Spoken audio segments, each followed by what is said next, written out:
irmãos, em Mateus, capítulo 27, deixa eu abrir aqui com os irmãos, Mateus 27, louvado seja Deus, e nós vamos ali, meus irmãos, no verso 50, amém? Momentos antes de Yeshua HaMashiach entregar o seu espírito, um minuto antes, no versículo que ele vai entregar seu espírito, amém? Está na cruz ele. E lá, irmãos, Mateus 27, 50 é dito: E Yeshua, clamando outra vez com grande voz, rendeu o espírito. Verso 51. E eis que o véu do templo se rasgou em dois, de alto a baixo, e tremeu a terra, e fenderam-se as pedras, e abriram-se os sepulcros, e muitos corpos de santos que dormiam foram ressuscitados. E saindo dos sepulcros depois da ressurreição dele, entraram na cidade santa, Jerusalém, e apareceram a muitos. E o centurião e os que com ele guardavam a Yeshua, vendo o terremoto e as coisas que haviam sucedido, tiveram grande temor e disseram: verdadeiramente este era o Filho de Elohim, de Deus. Queridos amados, nós vamos aqui falar, meus irmãos, sobre os tempos da morte de Yeshua HaMashiach e sobre os tempos do Mashiach. Amém?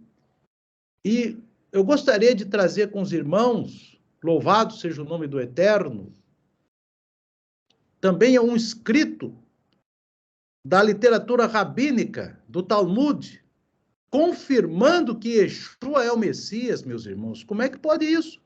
Pode, pode. Vamos ler lá, meus irmãos. Vamos abrir aqui da literatura rabínica confirmando que Yeshua era o Messias. Amém? Deixa eu aumentar um pouquinho aqui, meus irmãos, para nós. Amém? Evidências da morte de Yeshua no ano 30. Isso aqui nós já havíamos comentado com os irmãos, que Yeshua, ele morreu no ano 30. Vocês estão conseguindo ver aí, meus irmãos? Amém? Então, Yeshua morreu no ano 30, e no ano 30 mesmo ele ressuscitou, e no ano 30 subiu aos céus. Ele morreu em Pessa, amém? E subiu aos céus. Aqui nós vamos ver, meus irmãos, 4 milagres que aconteceram a partir do ano 30 e de acordo com os dois Talmud que existem, que é o Talmud de Jerusalém e o Talmud babilônico, né, no qual o povo de Israel lê, confia ainda, né, meus irmãos, nesses escritos, mas realmente esses escritos aqui que nós vamos falar é um escrito verdadeiro que nós vamos mostrar. Olha só, nos séculos seguintes, a destruição do Templo de Jerusalém, que foi no ano 70, o povo judeu começou a escrever 2 versões do pensamento judaico, história religiosa e comentária. Um foi escrito na Judéia e ficou conhecido como o Talmud de Jerusalém, ou Yerushalayim, e a outra foi escrito na Babilônia, que era conhecido como Talmud babilônico ou Bavli. Esse Talmud babilônico é maior e ele é o mais usado.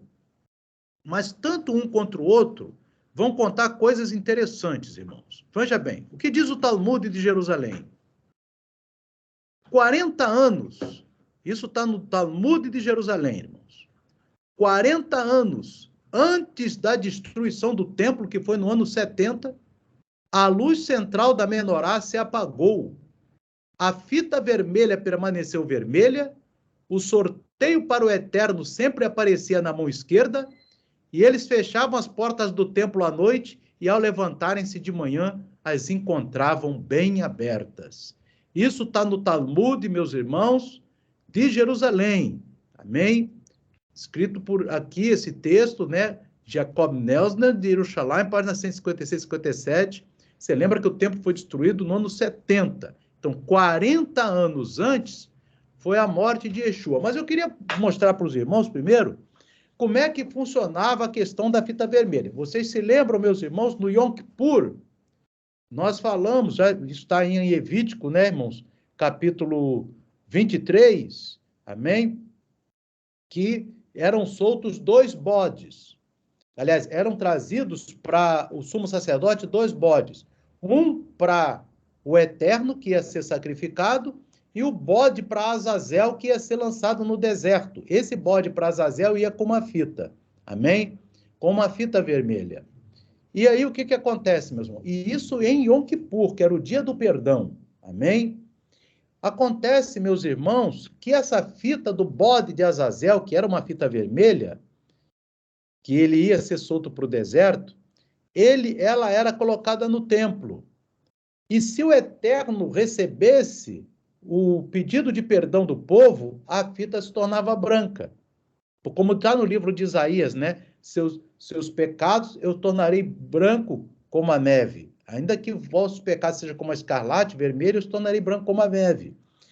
E na hora de sortear, meus irmãos, o bode, amém? Da pedra branca e a pedra preta, na mão do sumo sacerdote, quando saía a branca, isso no Yom Kippur, era também um sinal de que o Eterno tinha aceito o perdão. Amém? E a menorá, nós sabemos que são aquele candelabro de 7 braços, em que a haste central é que alimenta as outras hastes. Amém? Vamos agora ver a passagem do Talmud babilônico. Nossos rabinos, isso está no Talmud babilônico, nossos rabinos ensinaram que durante os últimos 40 anos antes da destruição do templo, o sorteio para o Eterno, amém? O sorteio para o Eterno teria que dar pedra branca. Mas durante 40 anos só deu a pedra negra. Amém? Não veio mais para a mão direita, amém? Então, na fita vermelha, nunca mais se tornou branca, e nem a luz central da menorá brilhou. Ela apagava todos os dias durante os 40 anos. E as portas do Hekel, amém? Que é o templo, se abriam por si mesmas. Versão Sonsini Omar 39b, é o tratado do Talmud babilônico, meus irmãos. Então, alguma coisa aconteceu no ano 30, né, meus irmãos? Para essas coisas, esses milagres acontecerem, né? O que essas passagens estão falando, meus irmãos? Uma vez que ambos os Talmudes recontam a mesma informação. Isso indica que o conhecimento desses eventos foi aceito por toda a comunidade judaica, porque está no Talmud. Não foi um escritor. Todos os Talmudes contam isso. Então, o milagre do sorteio.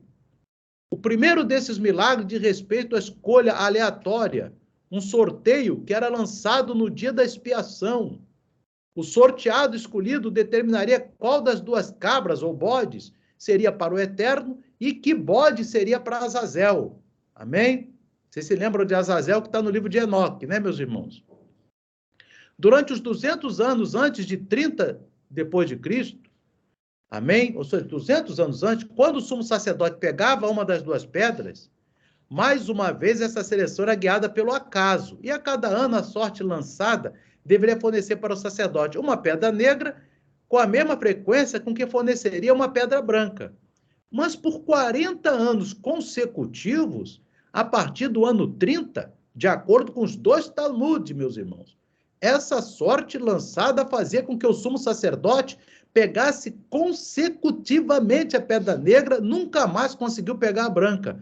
As chances disso acontecer, irmãos, amém, matematicamente, são astronômicas, é 2 elevado à potência 40, ou seja, 5 bilhões e meio para cada uma, meus irmãos. Uma em cada 5 bilhões e meio.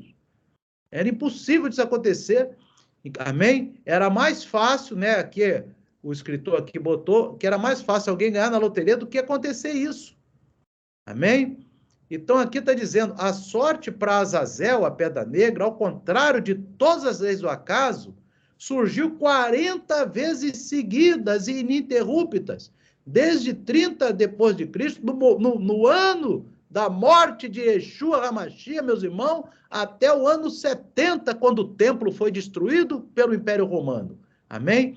Isto foi considerado um evento terrível e indício de que algo significativo havia mudado fundamentalmente nesse ritual de Yom Kippur. este lançamento de sortes também acompanhado por um outro milagre. Aí você vai ver, não foi só esse. Tem um milagre da faixa vermelha também, meus irmãos. Ó, essa probabilidade ali não é de 5 bilhões, é de trilhões. Porque vem agora um outro, mais do que trilhões, vem um outro milagre, ó, o milagre da faixa vermelha. O segundo milagre refere-se à faixa vermelha ou pano amarrado ao bode para Azazel. Uma porção desse pano era também retirada do bode e ligado à porta do templo.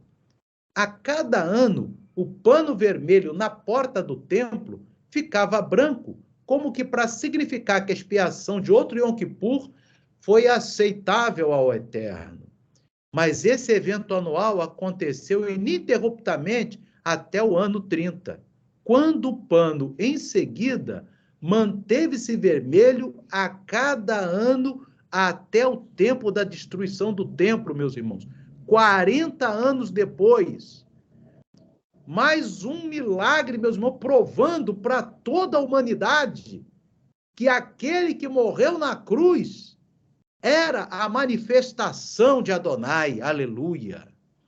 Isto, sem dúvida, causou, deixa eu colocar aqui, causou muita agitação e consternação entre os judeus. Esta prática tradicional está ligada a Israel, confessando seus pecados e cerimonialmente colocando o pecado desta nação sobre o bode para Azazel. O pecado era então removido pela morte de um dos bodes, e o outro era lançado no deserto, como já falamos várias vezes de Levítico, capítulo 10, para os irmãos, amém? O pecado era representado pela cor vermelha do pano, a cor do sangue, mas o pano permaneceria vermelho, ou seja, os pecados de Israel não estavam sendo perdoados e embranquecidos. Como Deus falou para Isaías, em Isaías 1,18, quando ele diz assim, vem, vamos raciocinar juntos. Aqui está o Eterno falando com o profeta, para falar para Israel, diz o Eterno, ainda que os vossos pecados sejam como a escarlata, vermelho, eles se tornarão brancos como a neve. Ainda que sejam vermelhos como o carmesim, se tornarão como a branca lã. Só que aquele pedaço de lã nunca mais ficou branco, meus irmãos. E a indicação muito certa disso aí, meus irmãos, que algo tinha acontecido naquela época, amém? Eu queria também, aí você vai dizer assim, mas quando acontecer de ficar branco sempre, ficava sempre branco, meus irmãos. Aqui você vai ver um exemplo, em relação a essa lã vermelha, ou essa faixa vermelha, não é mencionado isso nas escrituras, amém? Mas muito antes do ano 30, durante os 40 anos em que Simão o Justo era o sumo sacerdote, esse Simão Justo, irmão, era um sacerdote fiel a Deus. Esse está salvo, amém? Ele foi sumo sacerdote antes da época de Yeshua, e ele, todos os seus anos, a faixa ficou branca, amém? Ah lá, em todos os 40 anos que ele foi sumo sacerdote, a fita vermelha, que era associada com a sua pessoa, sempre ficava branca quando ele entrava no mais interior do Santo dos Santos do templo, ou seja, no dia de Yom Kippur. Amém? Então, a gente vê que esse sumo sacerdote aqui foi um homem de Deus. Então, a faixa ficou sempre branca. Mas depois da morte de Yeshua, o Eterno não aceitou mais, irmãos. Por quê, irmãos? Porque ali estava o Cordeiro de Deus, aquilo que tira o pecado do mundo. Amém?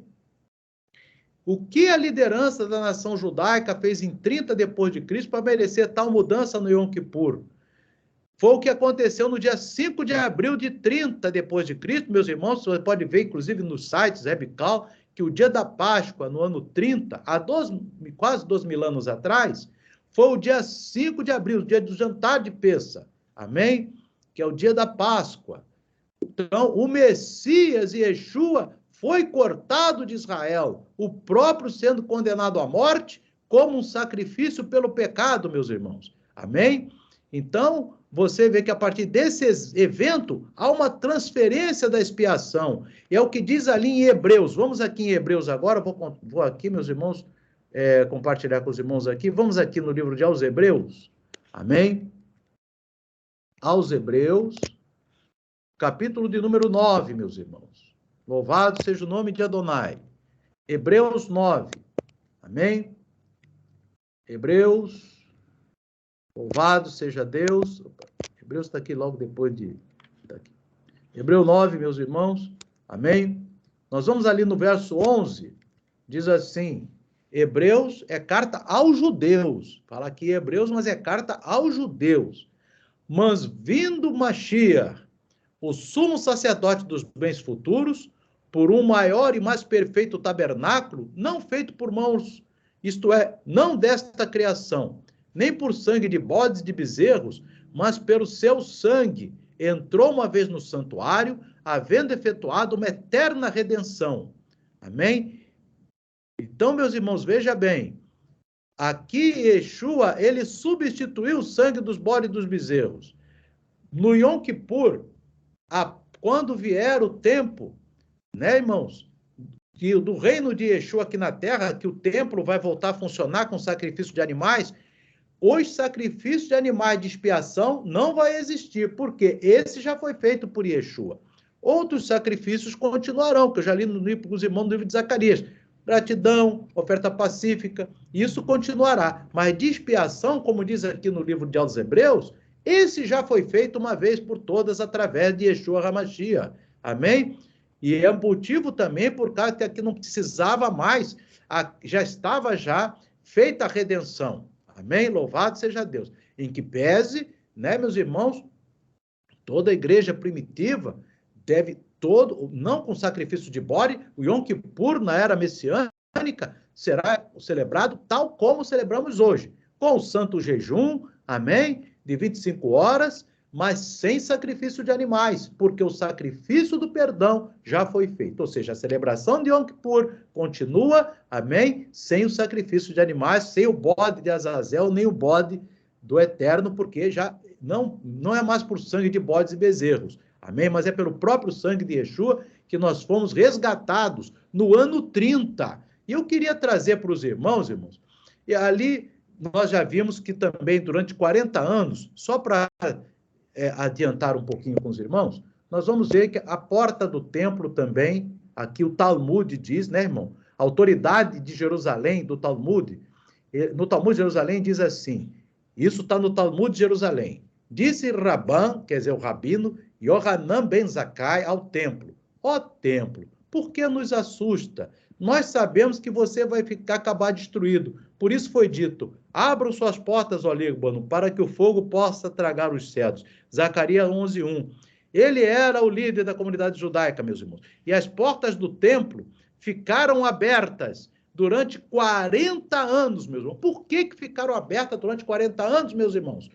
Porque, irmãos, ali o Eterno, ele não aceitou mais o sacrifício daquele sumo sacerdócio que havia condenado Yeshua HaMashiach, meus irmãos. Amém? Então, agora também, nós temos acesso ao Santo dos Santos através da nossa confissão direta ao Eterno e a Yeshua HaMashiach. Amém? Então, não precisamos disso, como está ali no livro de Mateus, que a gente acabou de ler, irmãos. A livro de Mateus, capítulo 27, amém? Que o véu foi rasgado, ó. E eis que o véu do templo se rasgou em dois, de alto a baixo. Essa parte aqui de alto a baixo é muito interessante. Quem rasgou estava em cima, amém? Ele não estava embaixo. Então, de alto a baixo o véu rasgou, amém? Isso querendo dizer, meus irmãos, que Yeshua agora é o sumo sacerdote. Yeshua HaMashiach é o sumo sacerdote de todos nós. Louvado seja o... E o sumo sacerdócio dele é segundo a ordem de Melquisedeque. Amém? Agora nós vamos ali, meus irmãos, também, só para concluir, aqui, meus irmãos, depois eu vou disponibilizar esse estudo para os irmãos, amém? Que é muito interessante.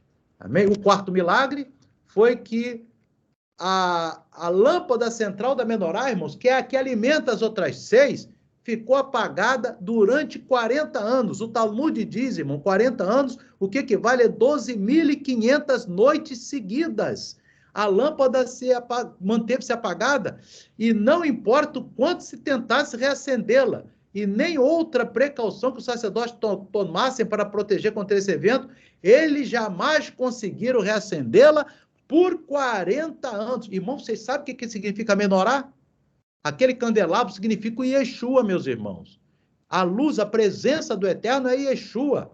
porque Yeshua é o eterno, a manifestação do eterno na terra. A menorá era a ligação, nós lemos na Paraxá, inclusive dessa semana, ou na Paraxá passada, foi dessa semana, que a menorá, ela é a ligação do tabernáculo com o eterno, aquela luz, a lâmpada, o candelabro de 7 braços. Quando a lâmpada central fica apagada, quer dizer, não tem alimento para as outras lâmpadas, o azeite não vai para as outras. E ali, meus irmãos, é dizendo que Yeshua HaMashiach, ele retirou a sua lâmpada dali, irmãos. Aleluia! Louvado seja Deus. Então, nós vemos isso tudo, irmão, está no Talmud. Aqui tem outros exemplos, irmão. Olha lá, é verdade, é nos dito, Ernest Martin afirma, é nos dito no Talmud, que ao anoitecer, as lâmpadas que estavam apagadas durante o dia, as 4 lâmpadas centrais permaneciam apagadas, enquanto as 2 lâmpadas da direita normalmente permaneciam acesas durante o dia. Precisavam ser reacendidas a partir das chamas da lâmpada central, que era uma lâmpada que deveria permanecer acesa o tempo todo, e era como a chama eterna que vemos hoje em alguns monumentos nacionais, e simbolizava a luz do Messias. Isso é lógico, meu irmão, a presença de Yeshua no tabernáculo é a lâmpada, é o castiçal. Nós vemos, inclusive, em Apocalipse, capítulo 1, quando João vê Yeshua, vê ele passeando no meio das 7 lâmpadas. Como é que mistério é esse? Aparece um candelabro e Yeshua passeando no meio das 7 lâmpadas. É tremendo, Apocalipse, capítulo 1, né, meus irmãos? Está lá, louvado seja Deus. E aqui vai ver, meus irmãos, então, que a lâmpada central ficou apagada. Amém? Aqui diz, ó. Toda noite, isso está aqui no Talmud, toda noite, durante esses 40 anos, a lâmpada central ficou apagada. E isto apesar dos sacerdotes todas as noites prepararem de tudo para tentar reacender essa lâmpada central de uma maneira especial, de forma que ela pudesse manter constantemente em chamas durante toda a noite. Irmãos, a literatura judaica está dizendo Yeshua é o Mashiach, aleluia, louvado seja Deus. Bênção, né, meus irmãos? Os 2 Talmud, amém? Aqui fala também, as probabilidades disso acontecer são astronômicas, amém? E é importante, eu queria deixar no final, meus irmãos, né? Ele vai falando, né? E Yeshua também disse que essas coisas iam acontecer, amém? Tem mais aqui outras comprovações aqui no Talmud, no Tratado Sanhedrin, amém? Ou vamos aqui só para você ver, irmão, o que está no Tratado Sanhedrin, para vocês verem, meus irmãos. Sanhedrin é Talmud, diz assim, depois de 30 depois de Cristo, após a morte do Messias e Yeshua, grandes tribulações, impressionantes julgamentos começaram a ser desdobrados. Aqui é o que a gente está dizendo. Agora, o que os rabinos falam? Está no Talmud, no Sanhedrin 97b, pode ir lá que está escrito. Segundo os rabinos, após a morte de Mashiach ben Yosef, sua morte seria seguida por um período de grandes calamidades e tribulações para Israel, o que foi o que aconteceu. Amém? O mais curioso é que até o mesmo Yeshua predisse disso. Quando ele foi levado para ser crucificado, ele advertiu as mulheres de Jerusalém que estavam chorando por ele. E ele diz assim no livro de Lucas, né? Aqui é Lucas 23, diz assim, mas Yeshua, voltando-se para elas, disse, filhas de Jerusalém, não choreis por mim, chorai antes por vós e por vossos filhos, porque, na verdade, vem os dias em que se dirá, felizes as estéreis, ventres que não trouxe os peitos que não lamentaram. Então começarão a dizer aos montes, caí sobre nós e as colinas cobri-nos. Para se fazer essas coisas na madeira verde, o que se fará feito no seco? Amém? Então nós vemos, meus irmãos, também está no Talmud, todas essas formas, e é interessante que o final do estudo aqui, irmãos, mas tudo isso foi uma rejeição do eterno ao povo judeu? Não, meus irmãos, porque o povo judeu vai ser restaurado, amém? No final dos tempos. Amém? Hoje ainda não está restaurado. Amém? O Eterno repreende seu povo amado, que é a menina dos seus olhos. Mas a gente sabe ali no livro de Zacarias, capítulo 12, verso 8 e 9, que 2 terços dos judeus serão rejeitados, desses hoje que estão aí. Só 1 terço que vai ser aceito. Amém? Então, meus irmãos, eu queria falar com os irmãos também aqui, só para nós contextualizarmos, vai ficar mais uns 5 minutinhos, mas é importante. Amém? Louvado seja Deus. Louvado seja o nome de Adonai.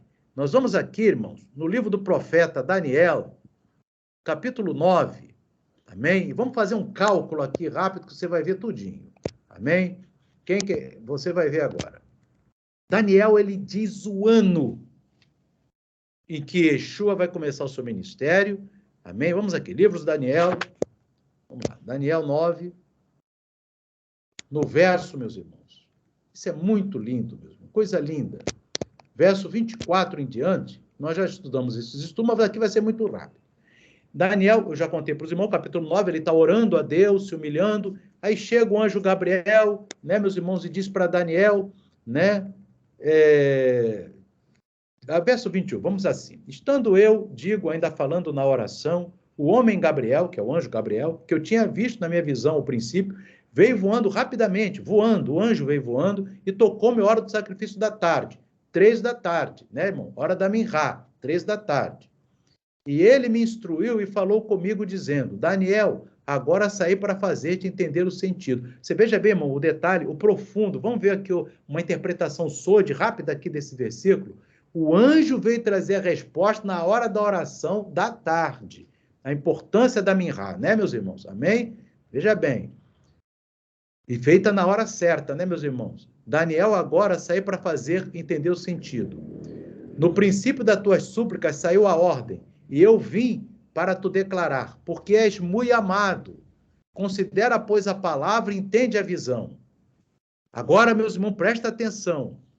70 semanas estão determinadas sobre o teu povo e sobre a tua santa cidade, que é Jerusalém, para cessar a transgressão, para dar fim aos pecados, para expiar a iniquidade, trazer justiça eterna e selar a visão e a profecia, e para ungir o Santíssimo.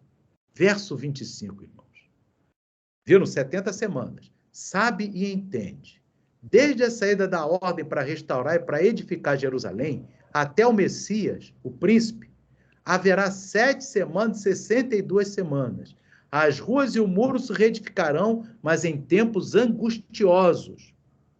E depois dessas 62 semanas será cortado o Machia, mas não para si mesmo, e o povo do príncipe que há de vir destruirá a cidade, o santuário, e o seu fim será como uma inundação, e até o fim haverá uma guerra, e estão determinadas as assolações. Agora ele vai voltar aqui, irmão, da última semana, que é Daniel 9, 27, que já não fala mais daquele tempo.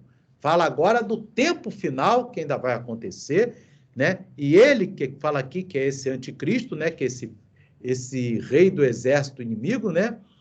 Do príncipe que é de destruir o povo de Israel, ele firmará uma aliança com muitos por uma semana.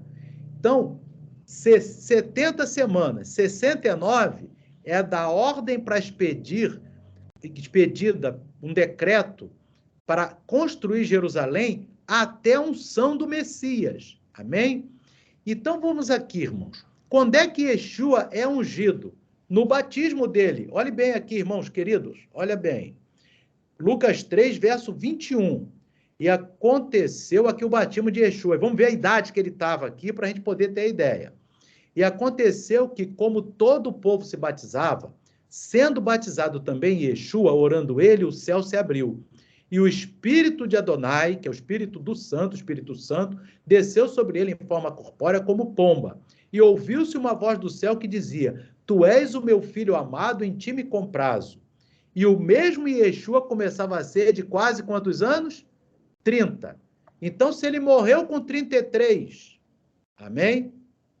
Se ele morreu com 33, e ele estava aqui com 30, e com 33 era o ano 30, que a gente viu, 30 menos 3 é que ano? Ano 27. Então, o Yeshua foi batizado no ano 27. Presta atenção, meus irmãos. Amém? E Yeshua foi batizado no ano 27 depois de Cristo. Amém? Então, veja bem, ele nasceu no ano 4 antes de Cristo. Já expliquei isso para os irmãos. Amém? Isso é aceito universalmente. Amém? Que ele nasceu no ano 4 antes. A contagem de antes e depois de Cristo é a partir do ano 4 antes de Cristo. Ele nasceu no ano 4 antes dele. Amém? Da contagem. Amém? O ano 0, ele já estava com 4 anos. O ano 1, né, ele já estava com 4 anos.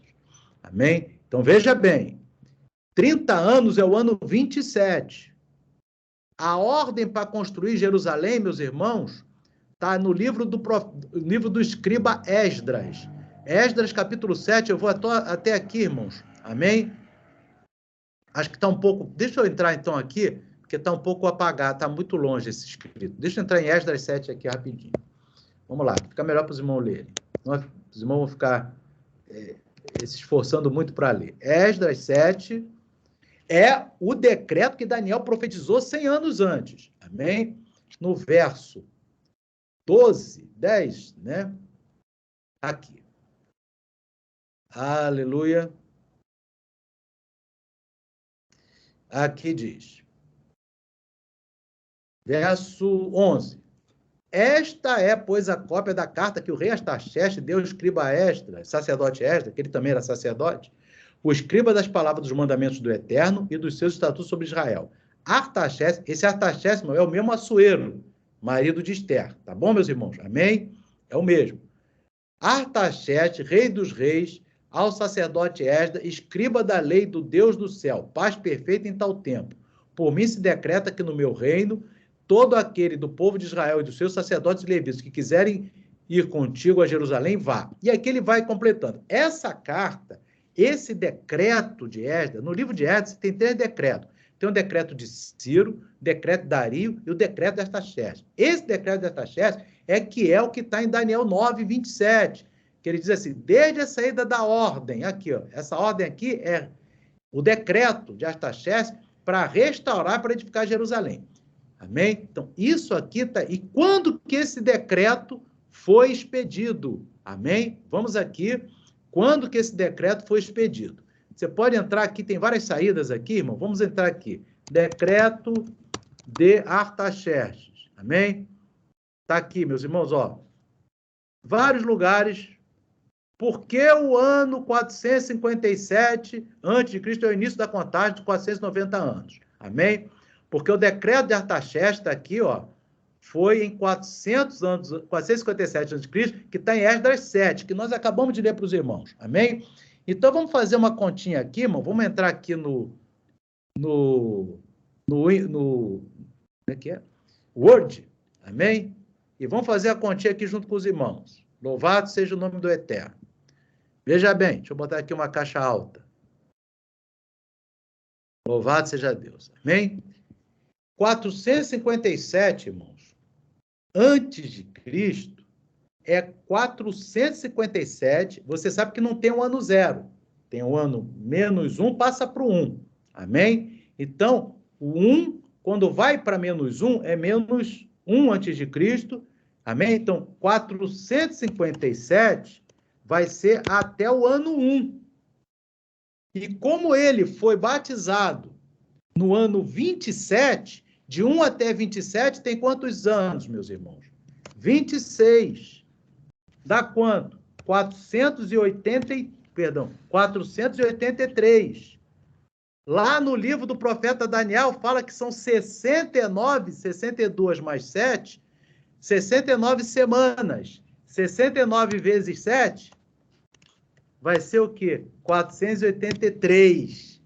Está comprovado, meus irmãos, pelo livro, pela profecia de Daniel, capítulo 9, meus irmãos, versos 24 a 27, que Yeshua HaMashiach, meus amados, não precisava nem aquele Talmud dizer, não.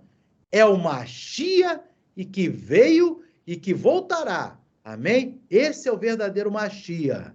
Louvado seja Deus. Amém? E nós temos que entender, irmãos, que quem hoje serve, quem é Yehudim, quem é o judeu de Yeshua hoje, meus irmãos, são aqueles que obedecem a Torá e as palavras de Yeshua. Eu quero falar com os irmãos rapidamente aqui, em Apocalipse capítulo 3, para você ver o que Yeshua fala, meus irmãos, para você entender, irmão. O judeu para Yeshua não é o que só cumpre Torá, não. É o que cumpre Torá e palavra de Yeshua.